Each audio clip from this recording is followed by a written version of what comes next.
Welcome, everyone. I'm Dan McDermott. This is Our Android Week, an exciting program about Android. Um, so there. Okay, we got a returning panelist here. We got Eli Fennell. See, I was going to remember it like fennel seed, but it's maybe I'm mispronouncing that. Maybe it's fennel seeds. Maybe I don't know what the hell I'm talking about. Anyway, welcome, Oh, Eli. that stopped you before, Dan. No, it hasn't. I just do this on purpose so Alan has ammunition, like he needs it. Anyway, thank you for joining us. So I'm going to get the kid to come up here real quick. Richard, can you come here real briefly and tell us about? He said we're going to talk about this story um, about the Apple Watch, of course, went up for pre-order, and that's mainly what all the tech stuff they've been talking about. And this other part of this is Google is eyeing Android Wear iOS compatibility to make these lesser expensive Android watches. And we're going to continue, just like with the phones, we're going to continue to see a race for the best lower price point with good features.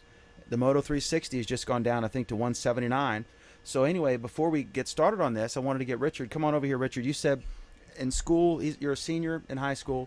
You said a friend of yours, um, you saw one at school. It's the first time you've seen one in the wild, correct? Yeah, Okay, so what was the react? Was it a boy or girl? it was my friend Corey. Okay, so Corey, what did Corey think about it? What was the reaction from the other kids? Was it like, oh, that's geeky, or was it like, oh my god, I got to have that? Most kids really didn't notice it too much. I mean, I noticed it, and I asked him where did he get a new watch, and he was like, well, it's a smartwatch. It's one of those Samsung watches. Okay, so it was the And Samsung Fit, right? I guess. yeah, I don't know for definite which one he So it was had. a rectangle. It wasn't like a round one like this. It was a rectangle. Yeah, it was Like a it looked little like a little square. tiny phone, basically on a watch band. Yeah. So what kind of stuff what did he say about it? He said he enjoyed the music player on it. Even though it was a watch and it didn't have the best sound quality, he still thought it was pretty cool that they could come out with something like that.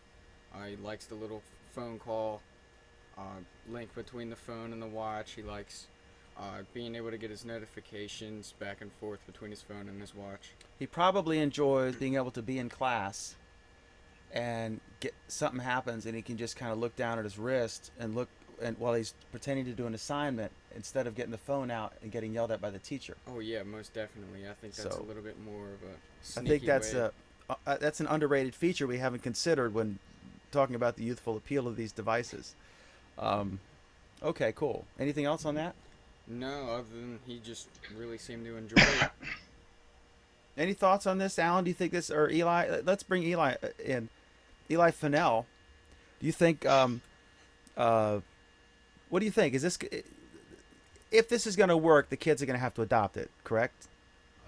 Oh yeah, of course. I mean, the kids have to adopt this style, or it's probably going to be hard to get older people to look at it and go, yeah, yeah, let me do that. It's kind of like it's just the way it works. The older generation's kind of peer pressured by the younger generation into adopting these new technologies. And may I just add, when I was in high school, I used to play games on my TI-85 calculator so that the teacher didn't know what I was doing. So they've come a long way now with the smartwatches. Same tricks with more updated toys. Alan, you agree on that, right? That youth adoption is key to these things moving from the a Radio Shack electronics kit to a mainstream thing. We really want to bring Radio Shack into this here, do we? No, Really? no, no. Um, I Thank you, think youth Richard. adoption is certainly key, but again, we're talking about what the consumer level interest is going to be. So even youth adoption of something isn't going to work if they rapidly discover that it's garbage.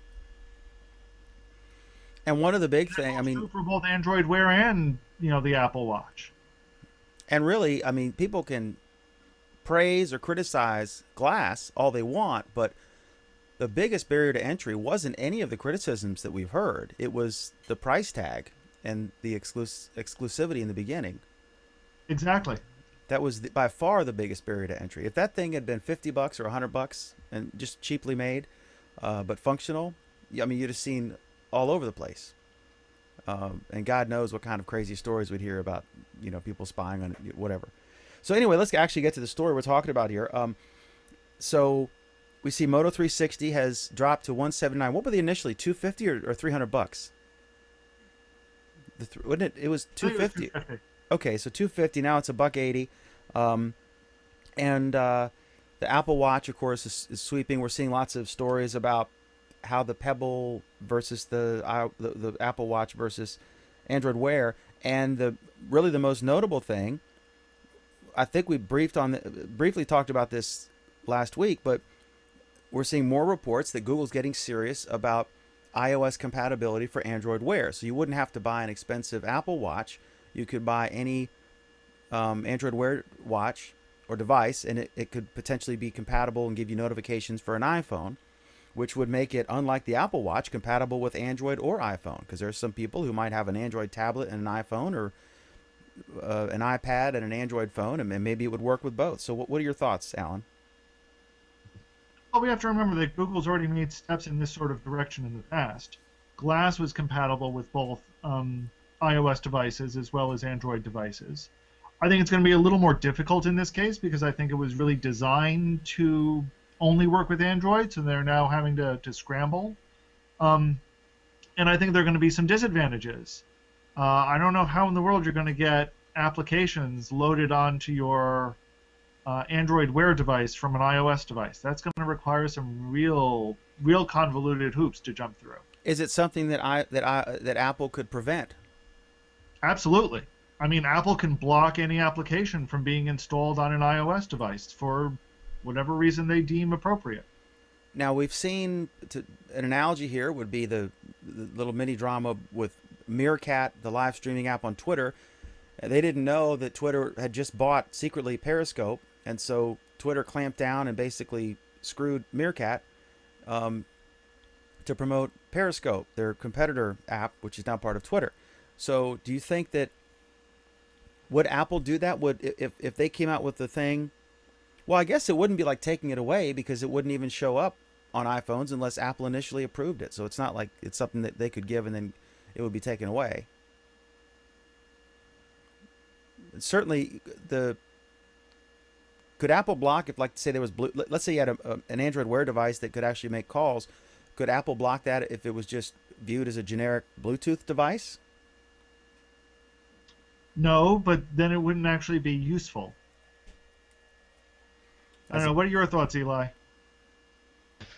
I don't think that Google's going to have a problem insofar as Apple trying to stop them. I mean, particularly as Apple tried once before to stop Google from putting a competing thing in the App Store, Google Voice, and they got completely smacked down for it. So it's not necessarily true that they can block whatever they want. But also, I don't think they're under their terms of service and all that, that they're going to see this right now as necessarily a direct competitor to Apple Watch. This is more akin, I think, to Chromecast, something where the developers are going to have to build some kind of API into their apps specifically for that, and then it's going to have the Android Wear app, which that might be their one problem, is getting something with the word Android installed in the App Store, but they can find a way around that. I think it'll obviously never have the same integration as Apple Watch, so it'll always be hindered to some degree, but there's a lot you can do now with services, from server side of things that is not really Apple's area of strength, and not one where they seem particularly overly aggressive in trying to block competitors at this point. Eli, let me ask you this to advance this. I'm seeing stories like, oh, this is the real threat to Apple Watch. Aren't most people who have an iPhone going to get an Apple Watch over an Android Wear watch? I mean, what's the difference? Like $50? Once they're in the wild? Well, I think right now that's certainly true. I think that it's going to make more of a difference with successive generations when you can get sort of like the Moto G of smartwatches, something at a really great price where you're not ending up with really crummy performance that you end up regretting, why did I cheap out and only spend $150 or $200 on this thing? And that will be more for the low end, developing markets. These are areas that Google already has a natural advantage over Apple, where their goal is to win those markets as they develop, as they grow, for long-term return as opposed to immediate margin gains like Apple goes for. And I just saw on Twitter, Brad from techwebcast.info, the #1 tech show in Australia and probably in the world. He just tweeted a story that they sold 1 million iWatches or Apple Watches in a day. Why the hell didn't they call it an iWatch? You know? Why they So got I'm guessing they go ahead and speculate, Eli. What's your thought? I don't know. I think maybe there was probably some kind of weird little trademark thing. Somebody already had the name, like how iPhone was originally trademarked, but Apple was able to negotiate with, I think it was Cisco or somebody like that who owned the original iPhone trademark. But maybe they weren't able to do it in this case. That's just speculation. Yeah, because there's Yeah, like it's the something like- Bluetooth speaker that's the iHome, right? I don't think Apple has any connection to that. They can't, you know. Go ahead, Alan. I think it's similar to that. I think it's really more that they realize there's just this huge proliferation of whatever products out there. And they want to get their trademark back. So now they're branding everything with Apple whatever instead of iWhatever, because they've got a very clear trademark on Apple, but not a clear trademark on iThings. Why wouldn't Right. They called never it- really, I mean, they didn't really invent the whole little eye thing, of course, but they certainly tried to make it theirs. But yeah, they could never, as you said, really establish it as their trademark. So it really wouldn't surprise me to see more Apple products coming out with Apple instead of I in the branding. In retrospect, if they had originally called their phone the Apple phone versus the iPhone, would it have mattered? Would there be any difference in adoption level today? Yes. Yes. Just because it's easier to say, Apple phone is 3 syllables versus 2, iPhone? I think it was more that, remember when iPhone launched, Apple was really just still scraping by just north of extinction. They did not have the world's most valuable brand by a far margin back then. Nowadays, the word Apple is far more important than that I prefix as far as brand value. So we know that Apple, I mean, they could basically take rancid vulture vomit, and put an Apple logo on it, and it would sell fairly well. But 1 million in a day is pretty impressive. I think that's a pretty apt description of the Apple Watch. It's pretty. It's got that British guy who says all those nice things about it. Yeah, but did you look at any of the reviews? Yeah. The I don't Verge think any- gave I it a don't lower think any rating of than the these- Moto 360. I don't think none And of these appeal to they me. called it the greatest smartwatch in history. I still can't wrap my head around that one. Craig Ships ordered 2 already. I think that most people, the most popular version was the sport version. I think the average consumer spent about $500, and a lot of them bought 2 of them. I think that this is the game they play, because you're just pre-ordering. You can always cancel it before shipment. You're going to see what's going on eBay, right? And then you're going to try to resell it. So they're playing that game. And a lot of those orders may not pan out. But I mean, it's hardly a surprise that it sold 1 million watches. Honestly, it is. You know, we know there are how many iPhones out there right now? a lot. I don't know. Somewhere close to like 400 million, something like that. I think there's a 500 million iOS devices, and most of those are iPhones. Okay, so let's call it 500 million. Okay, so that means that we got less than 0.2%, right? 0.2% of them bought a watch. That's not a surprise that many might have. Right, we need to see more than just the fact that Apple can move millions of units of something before I think we can kind of wave the flag and say, wearables are here, they're mainstream, they're hip, and everybody wants one. And I personally don't think watches alone are going to be that. I think a combination of wearables, the whole wearable market to suit all sorts of needs will be bigger than smartphones or tablets. But smartwatches, I don't think so. I mean, they're not even building on a pre-existing popular technology. They're building on a technology that was dying. Well, it was dying Smartphones because it built on wasn't cell relevant. phones, which were growing. It was dying because there was no need for it. Because I mean, all of us who used to wear a watch stopped wearing a watch because our phone told us the time, and our computer and our VCR. Although my VCR apparently it's always noon. Thank God they don't flash anymore. But they've made the watch relevant again. We didn't. Well, but they haven't necessarily made the watch relevant again, and I think that's part of what people are questioning and looking at.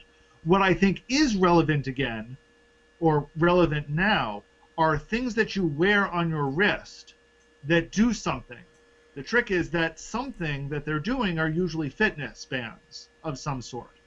So everybody's got a fitness band these days. My parents have fitness bands. But now they've done just like you used to have a calculator, like he had his Texas Instruments calculator. Eli was talking about, and now we don't really need a calculator because it's on our phone. The phone became this multi-purpose device. We've all seen the meme video, the picture of a table with 30 things that the phone that your modern phone replaced. Now the smartwatches are going to have the same effect. You don't need a watch just to tell the time. You don't need a fitness band. All that's going to be in your smartwatch. I don't think it's necessarily the mainstream appeal that a phone would have, where basically everyone has a cell phone or a smartphone or a burner phone or something in between. It's not going to be that level of adoption because I really don't see a need at this point. But it's definitely beyond pure niche appeal. I don't know. I personally think that, as we see the wearables market unfold, one thing we're going to see is most wearables will not have displays because wearables are supposed to, almost by their very nature, be sort of discreet, blend in, not distract you too much. And in particular, I really think Apple went wrong here with their approach to watches as well because they keep emphasizing sort of another screen to get addicted to. Oh, you can look at images on it. Yeah, I mean, really, come on. But even Android, I actually agree with Android the way they're taking it more. That like, oh, this is to save time, quick glance notifications. But how much money is it worth it for that? I mean, you really need that. When the smartwatches become dirt cheap and they can bundle them for $50 with your smartphone, then maybe everybody will have one just because they're that cheap. But I just don't know that it's ever going to be one of those things that everybody's just rushing out to get unless they come up with some amazing use that they haven't found yet. I think that's it, Eli, is that the amazing use, the amazing integration is integrating it with the fitness bands. So if you release a wearable that's really a glorified fitness band for around the same price as a fitness band, that's going to sell like hotcakes. You're going to see people saying, "Oh, I'm getting a fitness band, and it'll also show me the time and show me, my email notifications." But absolutely, and this is, I think, where Google hit it right on the mark and Apple totally missed it, is that we used to have a culture of watches that are glanceable. They kept the glanceable interface. Apple, despite Johnny Ive pronouncing in his smooth. You should do the British accent. I mean, we should be able to nail that accent by now. Despite the fact that he, pronounced that they deeply honor the rich timekeeping tradition, clearly have no freaking clue how people actually use watches. Okay, so Alan, just correct me here. The advantage of a wearable. I like the fact that you're already telling me that I'm going to be correcting you. Well, history has shown, and we do need to get Mike Downs on here to teach us how to do a Johnny Ive impersonation. But all these wearables, and of course Alan is the author of Designing and Developing for Google Glass, a co-author with Jason Salas, our friend from Guam, who's better looking than both of us. So, and we hate him for that. But basically, these are primarily. I mean, they do other things, but the main use case is it's for notifications, and for notification interaction to respond to a notification in a less cumbersome way. The least cumbersome way is with glass. The slightly the next in line would be a watch, because you can just look at it. The most cumbersome way, but still not terribly cumbersome, but the most cumbersome way is to have to reach into your pocket when you got the groceries and you got the kid and you're trying to see, pull this thing out. Then you hit the freaking button to see and swipe, So Dan, you're oversimplifying things just a touch. I think it's true that probably the most common use for wearables these days has to do with notification type things. And I'm saying that's the primary thing, and I did put the caveat that I'm simplifying. And here's the thing: I disagree that it's the primary thing. I think really what it boils down to are wearables. Wearables are good at very short, brief transactions, operations. And notifications are a great and obvious example of that. But there are a lot of other similar applications that we can think of. And Glass demonstrated that this is it's feasible to do that. And I think we're seeing more and more as people are understanding Android Wear better and better. They're not creating those really stupid apps like the wrist tip calculator, which, while clever, it's still vastly more efficient for me to pull out my phone to do it. But we are seeing some very, very good applications starting to emerge that are meant as very brief, quick, simple operations. And that's what the current generation of wearables are really good at. I see Eli nodding there. What are your thoughts on that one? Absolutely. I like your word transaction because it has, there's a broad meaning there, and there's a number of ways you can define that. And to give Apple, credit where credit is due, I think the fact that, Apple Pay with NFC built right into the watch is brilliant. Android Wear did not standardize on that, and they should have. I think the fact that there's hotel chains that are going to be able to let you open your doors by that, I think that's brilliant.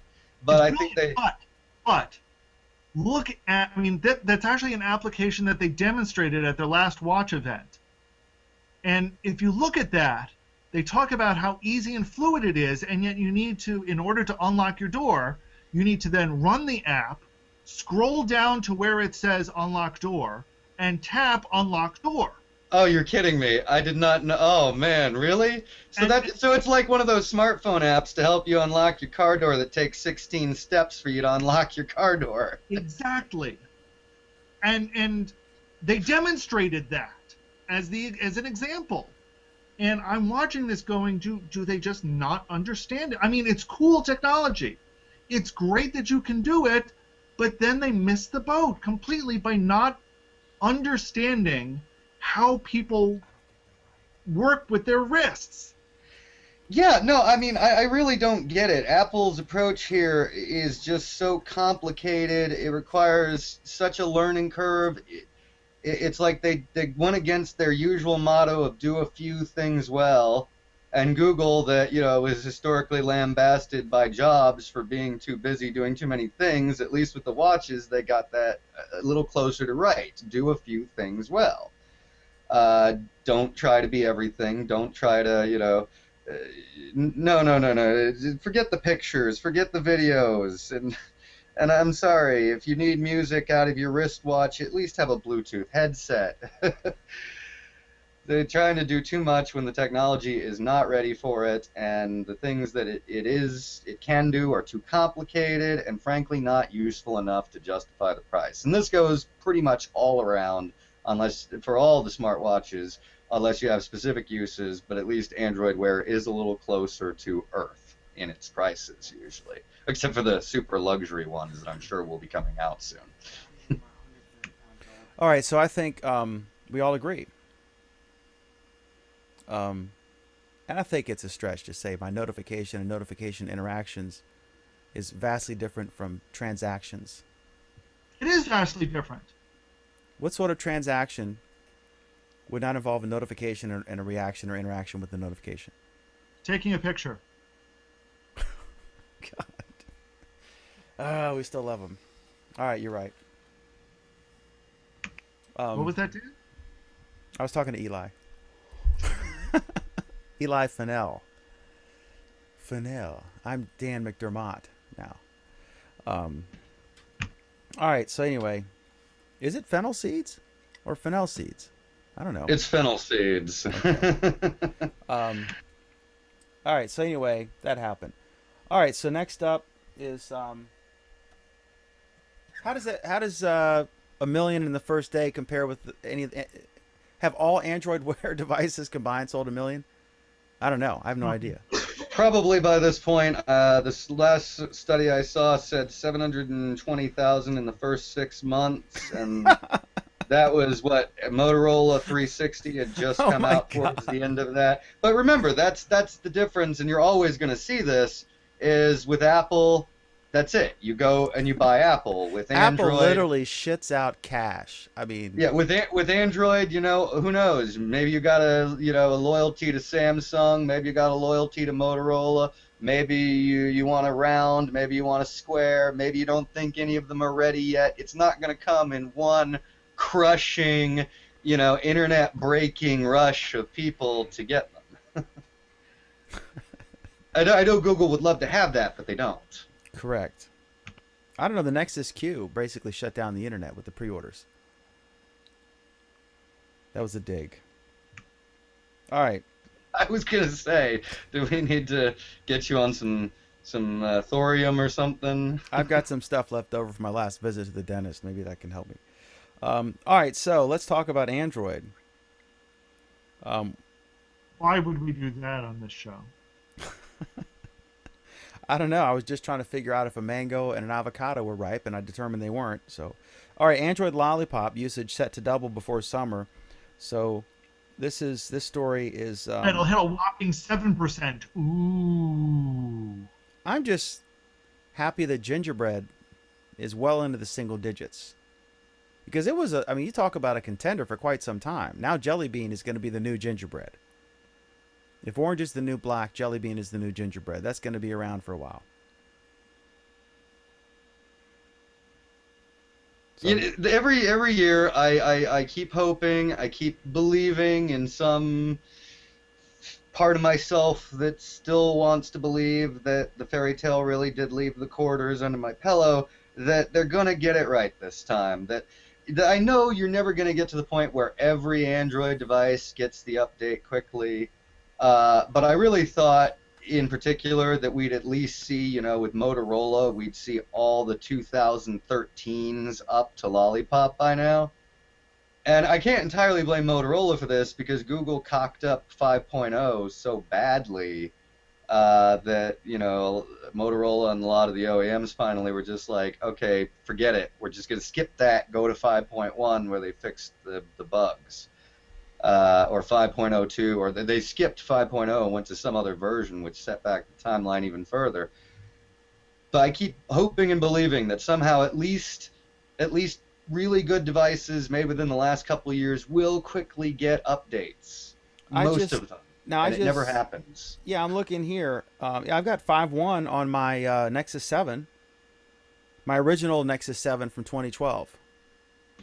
Well, shoot, if you don't get the latest updates on a still supported Nexus, then Google really would be truly inept at handling this update situation. But I'm impressed that I would have gotten this.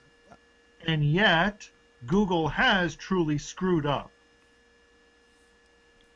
So I'm actually amazed that the Nexus 7 2012 has gotten the 5.0 and 5.1 updates. Yeah, because that only violates what they said they would do 6 months ago. I don't think they've addressed the 2012 Nexus 7, have they? I haven't heard anything. They said they were only supporting Nexus devices for 18 months. The battery sucks. And they said they were only... What was that, Eli? I think Google, changes with the reality, and I think there are probably just too many 2012 Nexus 7s still out there that people are going, this is good enough, I don't need to upgrade, and they just couldn't screw that many people over by failing to give them an update. And yet they were quite happy to screw over people who had a Galaxy Nexus device in multiple times and in multiple ways. Ooh, yeah. Well, yeah. I don't know. That may have not been entirely on their side. You notice Google hasn't really been that fond of working with Samsung on Nexi since then. So there may have been more than one side to that. Oh, certainly. But I still firmly blame Google for screwing up everything dealing with the Galaxy Nexus. But isn't I it? guess it Isn't was it their natural? project, But Eli, isn't it a natural just, you know, friction powder, just add water? Because what you got a situation where they come out with an operating system, Android, and then they want everyone to do it pure with no wrapper, no bloatware, etc., which by definition means that everyone puts out the exact same product. There's no way for them to differentiate themselves. And so how can they compete? How can Samsung and HTC and the others compete with each other? And so then they add bloatware or something to say ours is better. And then that screws the whole experience up.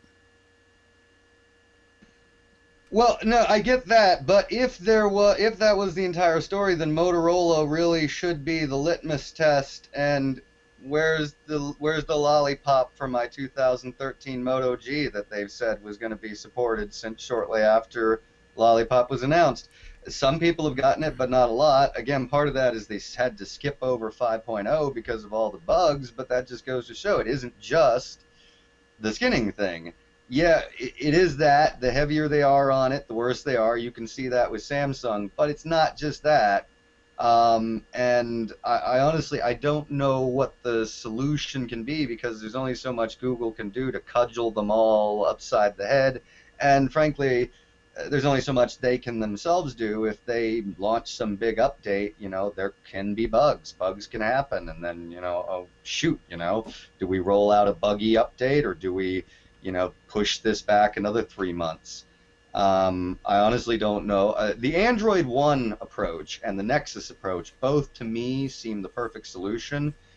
Turnkey, use exactly the specs that Google can update quickly, but nobody seems to want to do that. And as far as the idea that it's unfair, like because the devices all have to look the same because it's Android, and that's why they resort to bloatware and skinning. I think of that as really short-term thinking. Really short-term, short-sighted thinking on the parts of the OEMs, because the mobile market is 100 times bigger than PCs ever were. So if you can't make money off that, I got to think you're probably lacking in vision. That's one advantage Apple has, because I was reading a thing about movies, and someone said back in the film days, people took it more seriously because you were expending film in a take. Now they'll joke around because you can just retake it. And it's kind of like when Apple puts out a thing, they kind of like really do a lot of quality control because it's going out to everybody all at once. Whereas with Android, I think they're... You're kidding, right, Dan? I'm saying I have iOS devices and Android devices, and I'm saying... And I'm saying I had iOS devices, and there's a reason I gave it up, because their quality control sucked. Well, I currently have both, and maybe they've improved since your experience. No. I don't know, I'm going to go with Alan here, and I might be slightly biased, but I think that Apple's legendary quality control is overstated. Because just in my experience, I've never met people happier to have a phone with buggy performance than people who really, really love Apple's iPhone. I think there's a lot of problems that they don't complain about because they just love the product so much. So they just overlook it, or they think, well, it can't be their fault. It must be something I did. I must have installed some weird app that messed it up or something. So they're just in blissful ignorance, intoxicated with their iOS devices. Well, for 3 versions of Android now, studies that I've seen have showed that iOS apps crashed more, right? And yet you'll hear over and over again from iOS users that, it's more stable, and you'll even hear this said by developers, it's a more stable development platform. Well, if it's so stable, why do your apps crash so much? I think that Apple lives in kind of a bubble at times, which sometimes is great because it means they ignore conventional thinking and do something bold and daring. And other times it's terrible because they ignore conventional thinking, and that convention arose for some reason that they are completely neglecting. There are... I use both a lot. So, and I mainly did it because people were saying one's better, the other's better. So I was like, okay, it's like Redskins or the Cowboys or whatever. So I wanted to actually have both and use them both regularly. And there are certain things that I think iOS does better, and there are a lot of things I think Android does better. And Android's certainly more flexible. So, but it is interesting that there is an advantage to controlling all of the hardware that comes out on your platform versus being an open system. There are advantages and disadvantages, which are obvious. So anyway, so Lollipop is coming along, and they make the point that this is good for developers because more people are going to develop for it as it becomes a thing. And are there any surprises in this chart from either of you guys that we're looking at here? No, not really. I mean, it's kind of happening about the rate I expected. Alan, anything surprise you about that? Only the Froyo is still there. And Gingerbread is outperforming Ice Cream Sandwich. What was the reason for that? Was it the short shelf life of ICE versus Jelly Bean? Because it was pretty quick, right? Not really. Ice Cream Sandwich was around for a year before they finally came out with Jelly Bean. How come we're seeing... I think we're seeing I think what it is the people who tended to adopt Ice Cream Sandwich would tend to upgrade, while the people who got Gingerbread phones have no reason to upgrade.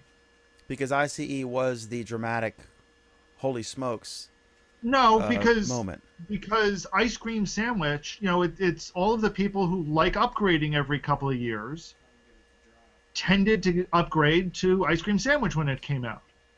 And from there, a couple of years later, they upgraded to a Jelly Bean, a phone that had Jelly Bean. Whereas the Gingerbread people just skipped to Jelly Bean. Exactly. Right. Whereas people who who got a Gingerbread phone, the phone works. They're not, they're looking for a phone. They're not looking for, the latest and greatest. Who are these Froyo people, and what devices? They must have to, every hour plug it into a charger. They couldn't take a dump without bringing the charger to the bathroom. What are these Froyo devices? Refrigerators, maybe? No, some of them actually are phones that can't be replaced because you can't find an Android phone with a keyboard these days. I hadn't thought about that. Yeah, no, the only reason why BlackBerry still persists, in my opinion, why they Their haven't kick-ass completely gone keyboard. extinct, is the keyboards. I'd be curious, whatever these devices are that are still functioning, because my God, that was some really rock solid hardware. If it's still running, my God, I bet they get a call every day. You have an upgrade. You can upgrade. So kudos to them. It would be interesting. Do they release data on that? What are these actual phone models or equipment models or whatever they were? I don't know. I guess nobody It's probably cares. buried in the data somewhere there if you look hard enough. Probably a Samsung phone. What was your Nexus Q, Alan? Was that... That was a Jelly Bean device. Okay. All right. When's the last time you turned it on? Don't lie. The day before I got my Chromecast. Yeah, because you liked it until you got the Chromecast. You were Yeah, actually the the kick-ass last device. defender. No, there are actually still people that are running it. In fact, they've backported more recent versions of Jelly Bean to it and are still doing some amazing things with it. Okay. Are they do they also run BBSs? Probably on the queue itself, actually. RBBS PC, the last. 300 Actually, the Q though is a perfect example. Going, with what we said earlier of what you do may be really cool, but are you worth the price? The Chromecast is almost like literally the result of somebody took the Nexus Q people, slapped them, and said, "Make that under $50, and then we'll try this again." The Nexus Q will probably have some value, right? As a collector's item. I don't know what a Ford Edsel's worth, but I imagine, some value. How much is an original Newton by Apple worth? Probably in somewhere in that range after the same number of years. Alan, this could be your retirement plan. If you don't get $1 million for Prisoner.com, you've always got the Nexus Q as Plan B. Sorry, I'm now reading up on what the prices of Edsols go for these days. What if it's a Nexus? Oh, that would be funny. Oh my God, that would be so funny. Class 2. You can get a Class 2 58 Edsel Citation 2-door convertible for just $61,000. I swear to God, you've got to, this would be so funny, Alan, if you could come up with some kind of application that runs on the Nexus Q that interfaces with the Ford Edsel in some way, just for the humorous PR value. You would be... I swear to God, Dan, I've got better things to do with my time. Though it could be done. It could absolutely doubt. be done. As I like to tell people, you could get Android running on a pinball if you had enough time to devote to do pinball machine if you had enough If time you to devote could to doing get it. Nexus Q to interface and get Android running on a Ford Edsel, that would be pretty epic. But Alan is too busy autographing copies of his book on the Nexus Q, his next book. All right, so next is My Voice is My Passport. Android gets a trusted voice smart lock. So we've gone. I'm OKGOOGLE. I'm afraid to say it because 17 devices will explode on my desk here. But that thing you say to activate your phones or mobile devices or whatever, or landlocked devices. Activating phones, Dan. It really would be nice if you read these stories once in a while. No. I'm saying I don't want to say what they say here because I'm gonna get a bunch of I'm gonna wake up a bunch of devices I don't want to wake up here. So this is a smart lock feature where you can have a trusted voice, where similar to using a fingerprint or whatever, and it's not the same level of security as typing in a code or using a fingerprint, but for minor, entry-level things, it's literally entry into an application or whatever. So is this? What do you think? I mean, this is not like the Gettysburg Address here, but it's noteworthy. What do you think? Go ahead, Eli. Oh, well, I certainly wouldn't be, carrying a smartphone with that feature activated if I had any sort of high security stuff on it. As a basic feature, it could work, though. Certainly, I find that Google's voice recognition over the, 3-4 years of me training it to recognize me is almost perfect in picking me and only me out of a crowd or from TV background, but every once in a while it gets confused, and sometimes it's the darndest thing. It's like, wow, that person didn't even sound like me, and they weren't even saying anything even close to the magic password phrase. By the way, which it would help if you had, more than one phrase you could use, obviously. I think any second factor that is easy for the average person to adopt and is fairly reliable is good on the whole for the, security. Fewer vulnerable users means less money to be made in trying to exploit vulnerable users. Okay. I think this is cute. It's gimmicky. It's totally useless in its current form, but I predict that you will see this showing up when integrated with other devices at some point within the next year or so, when it will actually become useful. I think that the fingerprint thing, I guess it's like the S6 has it, and the iPhone has it. That I think that is pretty cool. Yeah, but let me paint it this way. Touch ID is a lot less useful when you're talking about something like a car or a television. Yeah. Whereas voice unlocking becomes a lot more useful in those two scenarios. Or for accessibility. True. I think it's a very useful thing for accessibility, potentially. I'm going to come out and confess that I have a completely Orwellian Big Brother phobia of biometrics based on fingerprints, DNA, or any other physiological factor, I will somewhat exclude voice here. Because even though there are ways you could use somebody's voice to damage them, there are far fewer ways than you could use somebody's fingerprint to damage them, you know? ISIS. They're not going to yeah. leave my voice on a hooker's body in the back of a car, you know, to set me up. So, ISIS is not going to be able to very extract your vocal cords, but they can cut your finger off.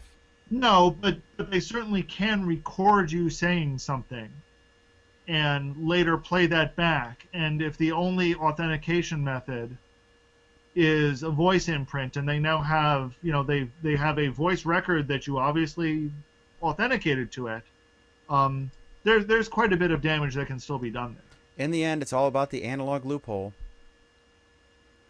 So there. All right, so we're all excited about this feature, which is basically the most mind-blowing breakthrough in technology. Okay, so Andy Rubin was the creator. Was he the creator or a creator or of Android? And when Google bought Android, the same year they bought YouTube, ironically, he went with them, and then he went to some other division, and then I guess he's left, and now he's launching Playground Global.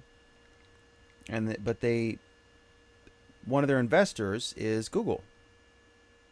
So it's certainly a friendly departure, I guess, financially speaking. Any thoughts on this? Anybody really excited about this? Anybody care in the least? To be honest, I mean, I really have a hard time caring about it at this point. I mean, nothing about his plan at this point is particularly exciting to me. I think absolutely it was clearly a friendly departure. I think it was fairly obvious based on everything I've ever read about Andy Rubin that he was not the kind of man that could work within a big company like Google. The only way it worked was for a number of years. They let him run Android like a startup. And then I guess they were like, oh, well, we don't want that anymore. Go do stuff at Google Labs with Google X with robots. But I guess that didn't really suit his needs either.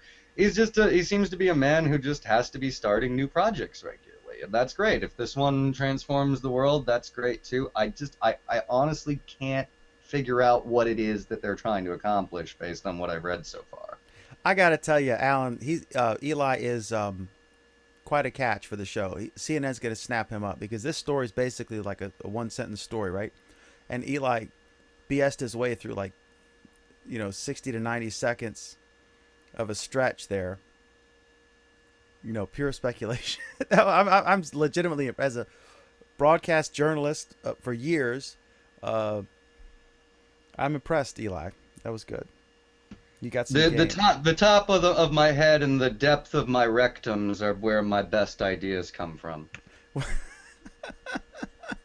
When we do our special on the anniversary of the Malaysian Airlines jet, we're going to get you on for a few hours, and you can just kind of verify that we don't in fact know what happened. Okay, so this was funny that Netflix did it was after. I don't know why they didn't do it on. I'm guessing that maybe they did an April Fool's thing and it wasn't ready on time.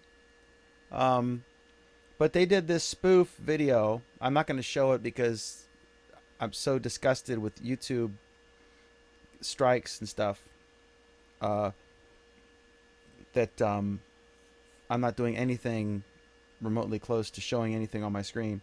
But I don't know. Did you guys think this was funny or creative? I mean, it was kind of a dig against watches, which they're going to end up releasing anyway. Netflix, I'm sure, will. And I think they will eventually come out with the Netflix. I was juxtaposing Amazon there. But it was kind of funny, I guess. Or was it stupid? I don't know. There's a fine line there. I think the only reason, and I didn't look at all of it, I think the only reason why it's stupid is because it was playing into the utter misconception about what smartwatches are and for, which, is understandable given what Apple is doing. Yeah, I'm gonna go with that. I mean, I didn't think it struck that funny a note just because it's a little like what the Onion said when they discontinued their print thing, that That was it's great. a little too close to reality to really have its full effect anymore. How do you make it funny when that is exactly what a major top three, really top one brand in the world is telling some people that they should do with their watch. And I think for Netflix, of course, there's a bit of fun there in the idea of, wanting to conquer every screen, even though I think we all honestly know Netflix is never going to be a primary use for a smartwatch. By the way, if you have not seen that, you've got to um, look at that. Let me see if I can pull it up real quick.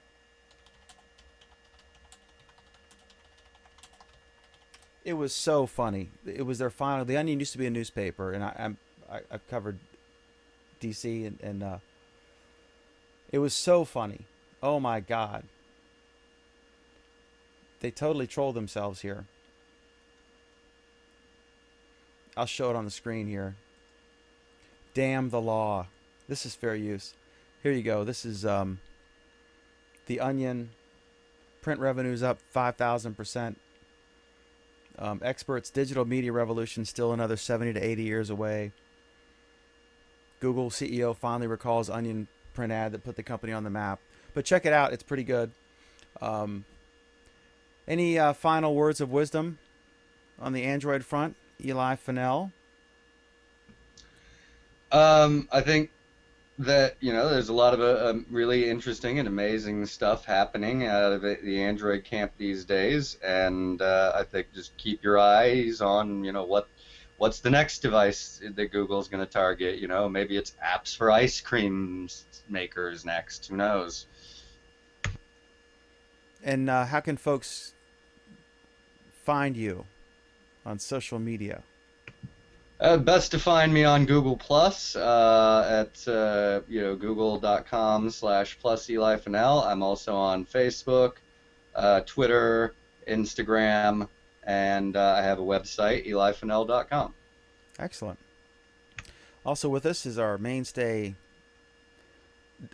professional Dan troll and smarter than Dan guy, Alan Really, Furstenberg. Dan, I'm just an amateur Dan troll. It really, you don't need a professional.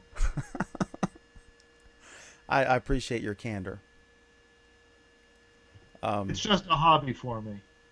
You need to Only. update prisoner.com. I was looking at it. It's looking pretty ghetto.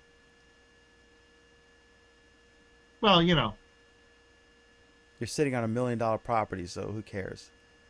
I have more interesting things to do with my time. Excellent. He's busy on his Nexus Q book. Check his book out. It's awesome. Co-authored with Jason Salas from KUAM TV in Guam. It's called Designing and Developing. And is it designing first or I always get it mixed up. You design first, and then you develop. So Designing and Developing for Google Glass by Alan Furstenberg, B-E-R-G, not B-U-R-G, and Jason Salas. It's a good book. So check it out. It's at O'ReillyMedia.com. Anyway, thank you all for watching. We have two programs. One is called Google Plus Week, which is every Friday at 8:30 p.m. Eastern, 5:30 p.m. Pacific on Google Plus and YouTube Live, where we discuss tech news with a Google-centric focus. That's Google Plus Week on Friday night, 8:30 Eastern, unless we do it at a different time, which would be something other than 8:30 Eastern. This program is Our Android Week. It is every Monday at around 9 p.m. Eastern, 6 p.m. Pacific, where we discuss all things Android and other weird stuff until Alan yells at me and I stop. But we want to thank Eli for hanging out with us tonight. It was great. We appreciate it. Alan, always Thanks a pleasure. And to all of you folks who watched, and our tremendous comment stream tonight was awesome and epic. Pam said, my interest is non-existent. And then Pam and Brad said hello to each other. So your interaction makes this a special occasion for all of us. Anyway, a tongue-in-cheek Dan wishes all of you an excellent Android week. Until next time, have fun. Cheers.